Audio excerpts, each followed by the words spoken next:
دهم دکبر در سراسر دنیا روز جهانی حقوق انسان تجلیل می‌گردد.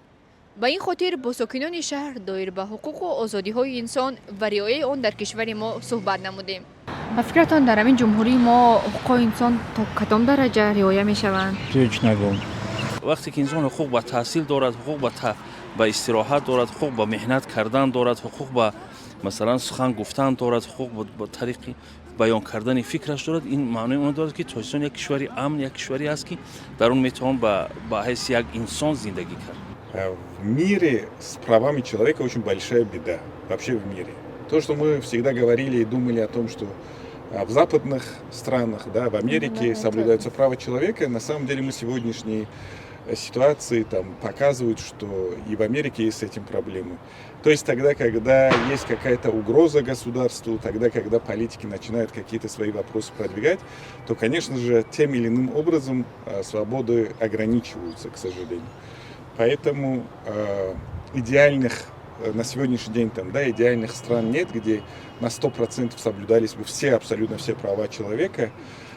Но если взять относительно там, да, по миру, по тому, что происходит, я считаю, что в Таджикистане сегодня в достаточной степени соблюдаются права человека.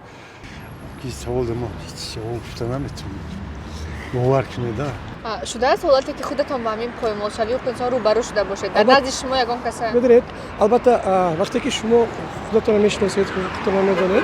اون وقت اجازه نمیدید یک کس حقوقش پایمال کنه از خود شخص هم وابسته است تا چه اندازه وای دانشمند است تا چه اندازه وای خوانده است آموخته است و بعضا از این مسئله ها آگاه میشد در کشور ما تا چه درجه حقوق انسان رعایت میشوند فکرتان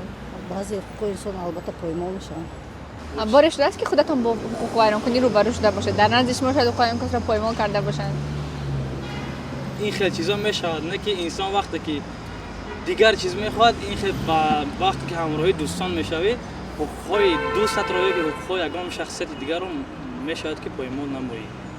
با فکرتان کشوری ما با حقوق انسان تا کدام درجه رعایت میشن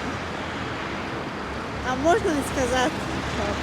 البته باید قید کنیم که در کنستیتوی جمهوری تاجیکستان همه حقوقی که در استانداردهای بین الخلقی در شرط ما آورده شدن درج گردیدن لیکن در عملیه برای اجرایش این حقوق و برای برقرار کردن حقوق ما کمتر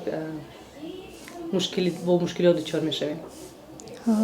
کدام مشکلی اگر اینو مفصل‌تر کمتر گویید مثلا در تاجیکستان شماره ادوکات‌ها کم شده است و نه همه شهروندان حقوق به دسترسی یاری حقوقی دارند وظیفه اساسی دسترسی به یاری حقوقی و این به عهده دولت نیست از دیگر طرف تشکیلات‌های جمعیتی که فعالیتشان برای رساندن یاری حقوقی روانه کرده شده در تاجیکستان کم است و سال اخیر شماره زیادی آنها فعالیت خود را بازداشت کردند میان که برهم دادند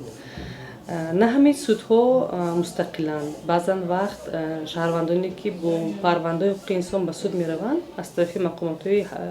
همه گونه مقامات میتونن که با فشار دچار شوند از جمله ادوکات‌ها روزنامه‌نگاران تشکیلات جمعیتی شکایت میکنند که آنها با فشارها دچار میشوند